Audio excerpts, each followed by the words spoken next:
La aparición de la cerámica significó una verdadera revolución en el desarrollo de la vida social de las comunidades originarias. La cerámica aparece en el noroeste argentino, el NOA, como le decimos, hace unos 3.500 años, antes del presente. Aparece en lo que decimos el contexto de cazadores-recolectores o pastores nómadas incipientes, y no está asociada directamente con los pueblos agrícolas. Eso no ocurre casi en ningún lugar del mundo. La cerámica apareció en otros lugares también, no solo en el NOA, apareció antes de la aparición de la agricultura. Pero en esos momentos se usó de una cierta manera y muy diferente de cómo la usaron después los pueblos agrícolas.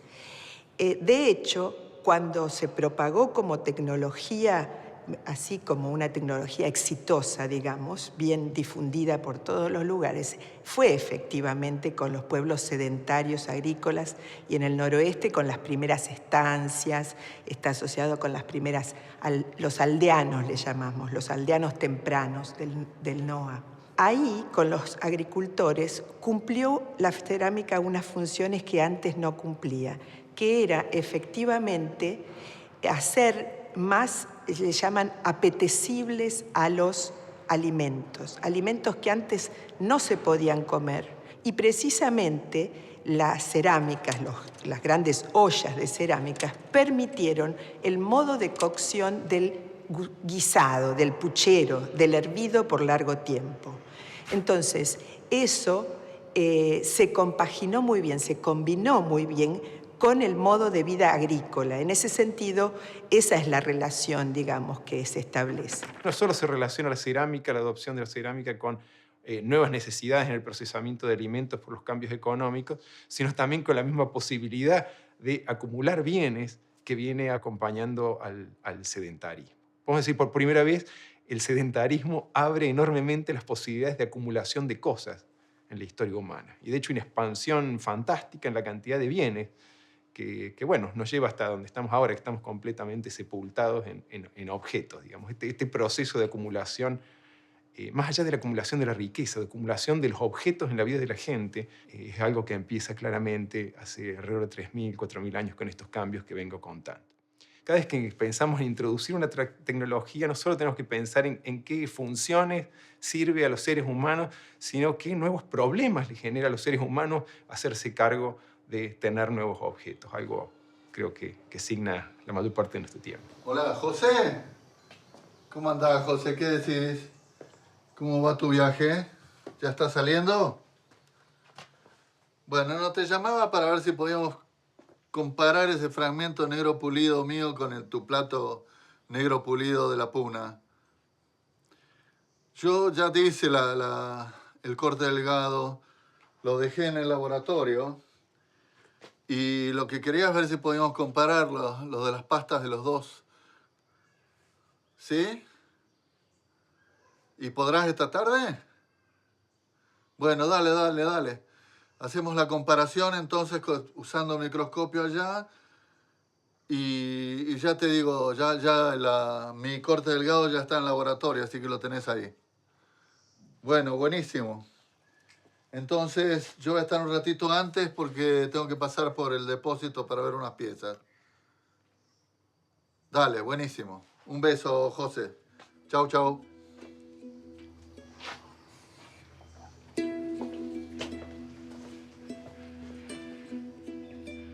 La producción cerámica requiere de ciertas técnicas específicas para cada etapa de producción, que van desde la obtención de la materia prima hasta los tratamientos posteriores a la cocción. Los ceramistas precolombinos seleccionaron y combinaron estas técnicas de acuerdo a los requerimientos de cada pieza. Podríamos decir que en la producción de cada objeto cerámico entran en juego las materias primas que tenían a disposición, los conocimientos técnicos y las habilidades propias de cada artesano, sus criterios estéticos, la función a cumplir por cada objeto y los recursos disponibles para la cocción. Para hacer recipientes cerámicos se necesita disponer en principio de la materia prima, hay que ir a buscarla a algunos lugares particulares donde hay canteras de arcilla, sobre todo. Se necesita juntar lo que llamamos el antiplástico o desgrasante, que puede ser arena gruesa o tiesto molido, y después eso se combina con agua, esos dos componentes, se amasa y se levanta una vasija a mano a través de unas técnicas que llamamos, por ejemplo, de rodete, de rodillo o de chorizos también llamamos, o también por la adición de placas. Esas son las formas más comunes. Después viene otra etapa que es el secado, que a veces se combina o no con la decoración, por incisión, por ejemplo, o por grabado. Eso puede ser en una superficie más o menos seca, de consistencia de cuero o de consistencia un poco más firme. Y también se puede adicionar en ese momento pinturas, pigmentos, que eso es otro elemento que hay que ir a conseguir. Una vez hecho el amasado, levantar la vasija, decimos, y después el secado, pasamos a la etapa de la cocción de la vasija o la quema de la vasija, que es muy importante. Es un momento, digamos, frágil para la vasija, y hay que llegar a una temperatura por lo menos de unos 500 grados.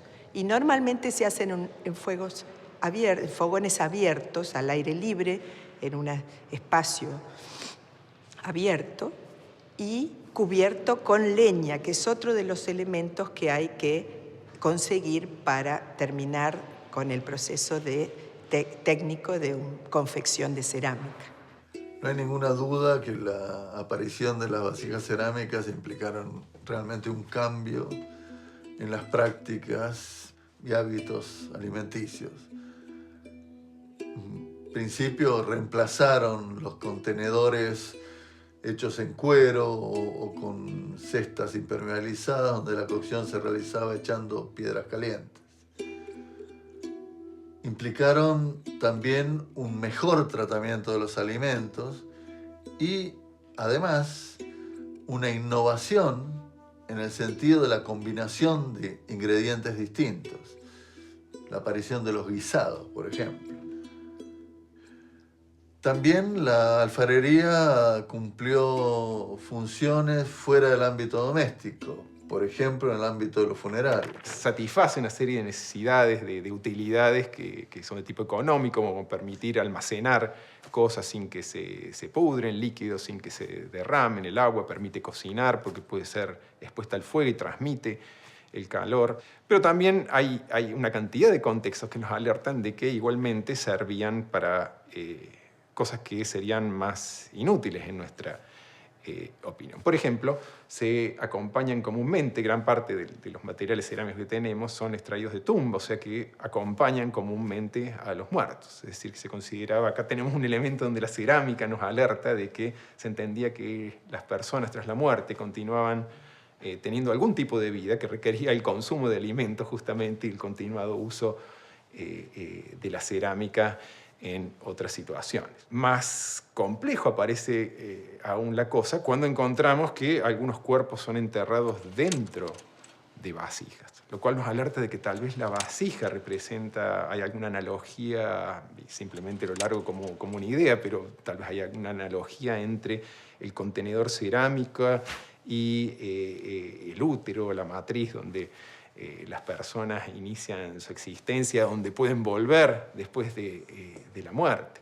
Otros usos de la cerámica que nos están alertando, u otras formas, diseños que adquiere la cerámica que nos están alertando que tal vez es algo más que un utensilio. Por ejemplo, algunas cerámicas contienen representaciones de personas o de animales o tal vez de seres míticos que combinan elementos de personas o de animales. A veces están moldeadas como tales, e incluso uno puede reconocer que las asas son especies de brazos, ¿cierto? Y los cuellos son cabezas y tienen hombros, y a veces están decoradas con patrones que recuerdan a los de los tejidos. Entonces uno empieza a darse cuenta de que tal vez estos objetos no son utensilios, sino son seres animados, personas, con las cuales tal vez estas otras poblaciones interactuaban, personas que con la ceguera de la modernidad no podemos ver, pero que sin embargo están ahí, están animados y tendríamos que empezar, y que tal vez están organizando una cantidad de relaciones que podríamos llamar propiamente sociales, en la medida en que son sujetos, y por lo tanto estas ollas pueden embarcarse en relaciones sociales con las personas.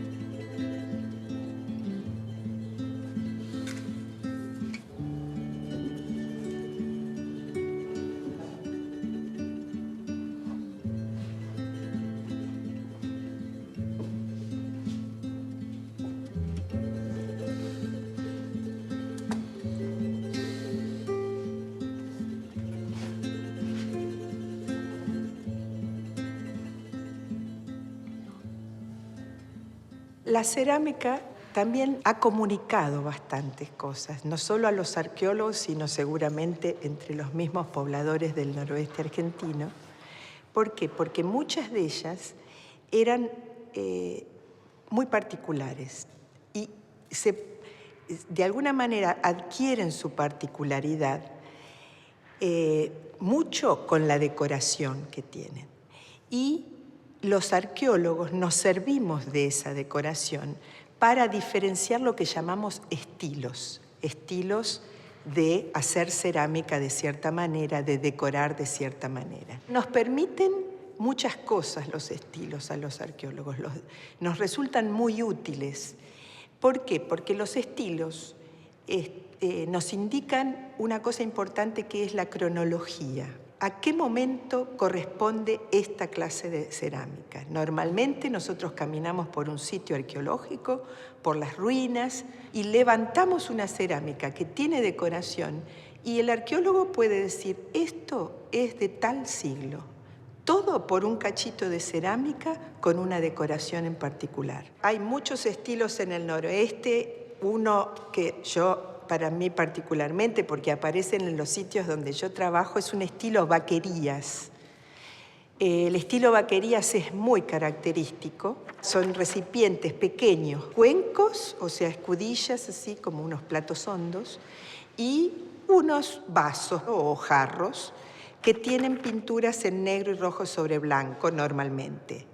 Esa cerámica es muy particular, se fabricó sobre todo en Salta, en Jujuy, el sur de Jujuy, en Salta, en norte de Catamarca. Lo mismo otra cerámica que es muy común de encontrarla en los sitios arqueológicos, por ejemplo en el Valle de Santa María, el sitio de Loma Rica o el sitio de Rincón Chico, el sitio de Quilmes, que ustedes, los indios Quilmes fabricaban esta cerámica, las urnas santamarianas, por ejemplo, la fabricaban los indios Quilmes.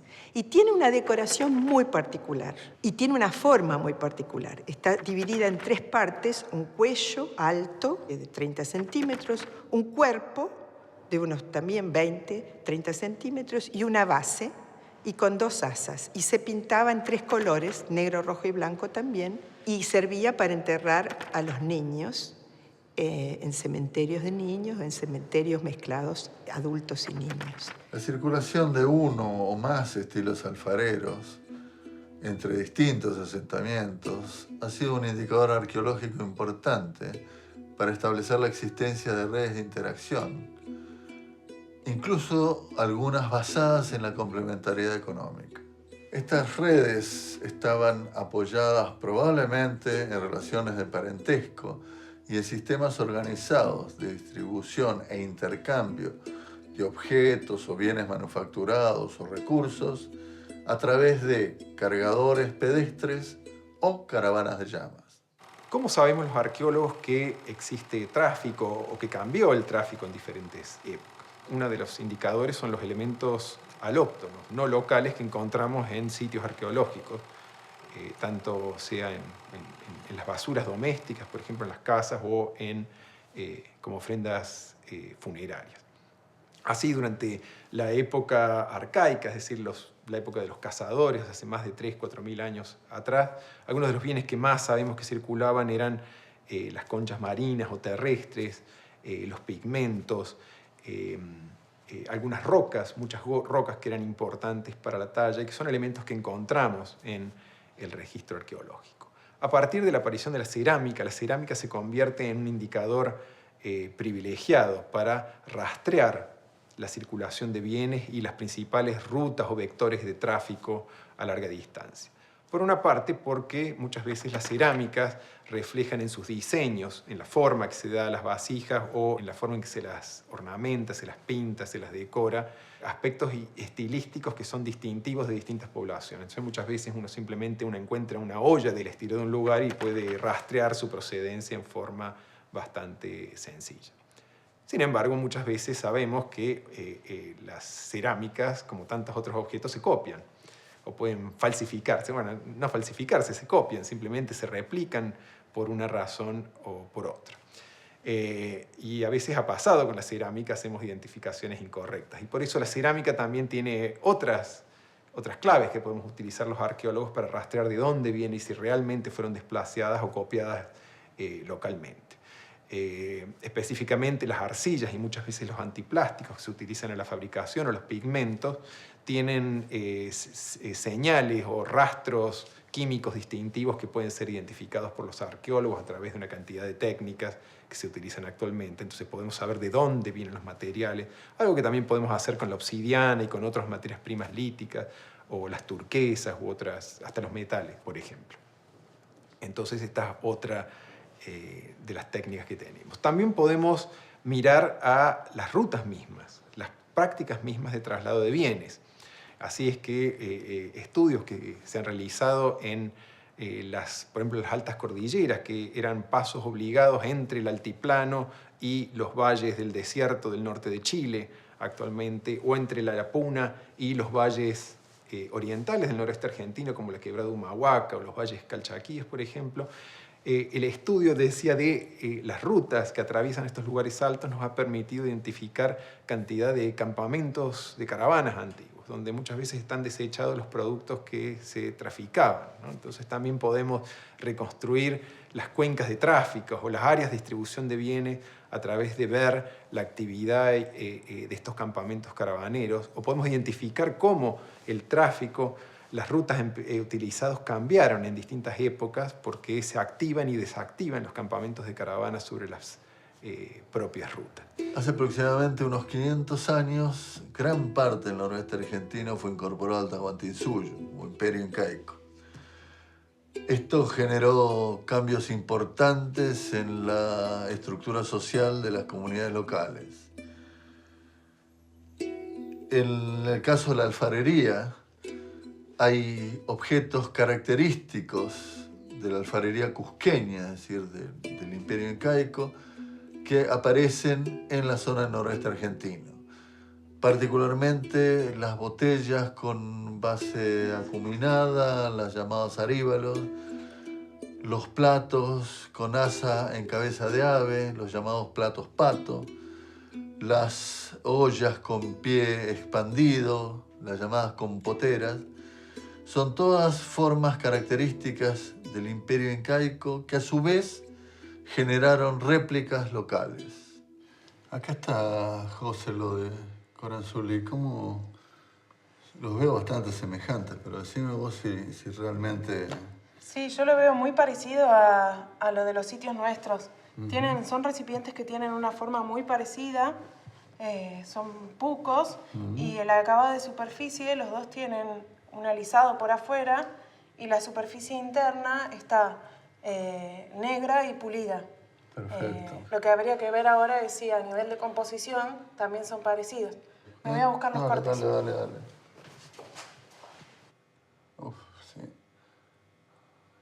qué diferencia, José, tenés razón, ¿no? La diferencia entre el dominio del cuarzo y el dominio de la mica es clarísimo en uno y otro corte delgado. Sí, los dos cortes son diferentes. Lo que ves negro ahí es el fondo de la pasta, la matriz, Claro. que sería la arcilla. Y esas inclusiones alargadas marrones son la biotita, la mica. Claro.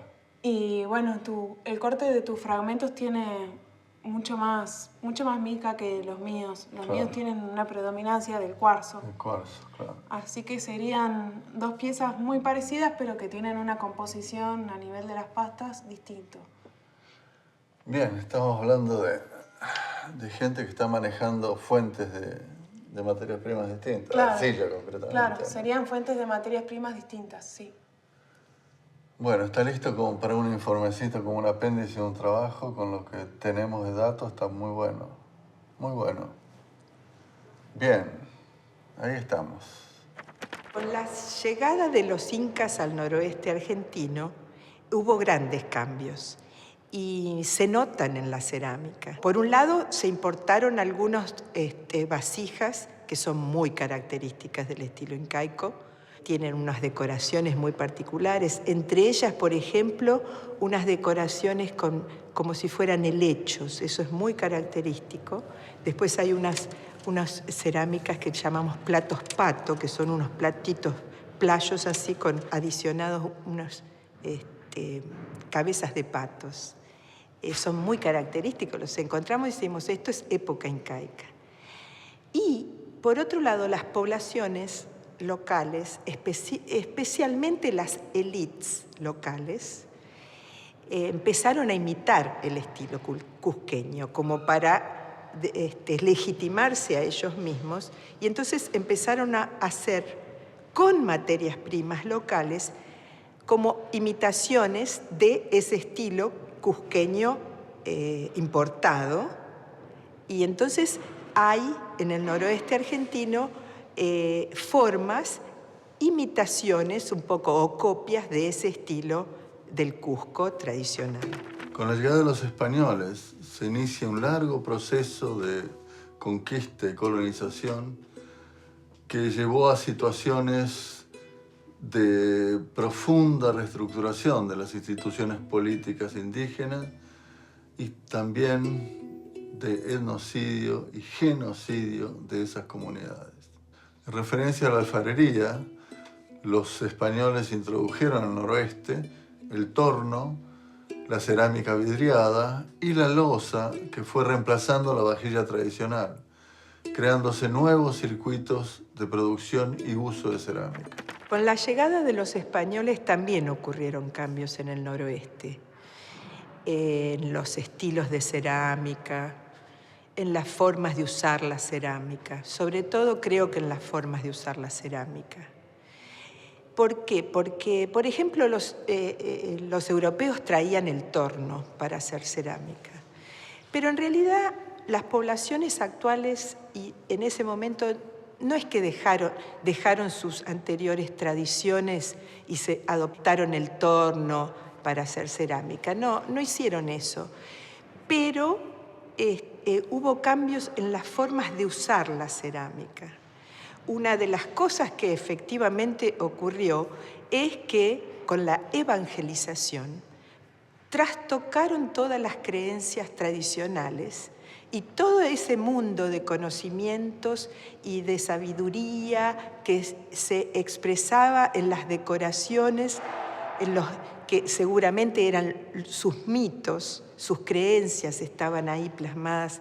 Esas debieron ser dejadas de lado, abandonadas, pero obligadamente por las poblaciones indígenas. Y una cosa muy fuerte que les pasó es que debieron enterrar a sus muertos de otra manera, completamente distinta a la manera en que ellos trataban a sus muertos. Por ejemplo, las urnas para niños, las urnas para entierros se debieron dejar de usar. Y con ello también se fue todo un mundo de creencias. Uno va ahora al noroeste y siguen haciendo ollas para el locro sobre todo. La gente en las zonas de Catamarca, en el interior de Catamarca, en el campo, sigue haciendo ollas de maneras tradicionales.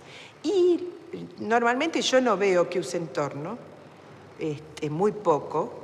Para hacer las ollas de la mazamorra, por ejemplo, siguen usando el método antiguo de los rollos.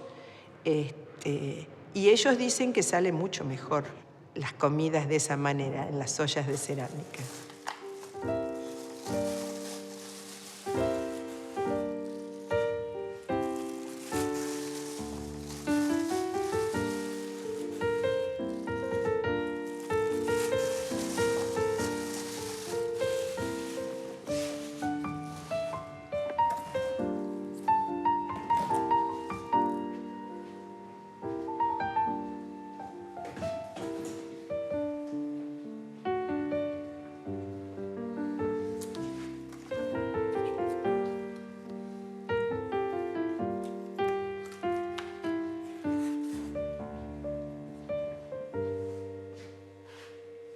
La aparición de la cerámica, sin dudas, implicó cambios sustanciales en las comunidades originarias. Cambios que van desde la práctica en sí, digamos, en ventajas prácticas de la cerámica, o en la innovación crucial que implicó el cambio de los hábitos alimenticios. Y si la pensamos hoy en día, esta tecnología cerámica está presente en innumerables objetos que participan de distintas esferas de la vida cotidiana.